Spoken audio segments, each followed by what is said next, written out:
Hi friends, ఈరోజు మా ఇంట్లో ఏంటంటే మటను నూకలన్నము అది తింటున్నాను. చాలా బాగుంది. కాస్త ఏంటి సూపర్గా ఉంది మటను నూకలన్నము. అంటే నేను ఎక్కువ చారు అట్లా చేసుకోను అనమాట. మా పిల్లలు అంతగా చారు ఇష్టపడరు, అందుకని ఎక్కువ గ్రేవీలే చేస్తాను నేను. చాలా బాగుందండి. ఈ మటను నూకలన్నం కాస్త తిన్నాను.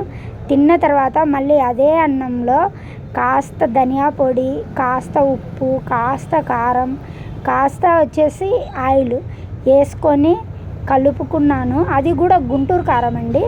కలుపుకున్నాను. ఎట్లా ఉందంటే చెప్పడానికి మాటలు లేవు. అంత టేస్టీగా ఉంది, అంత సూపర్గా ఉంది.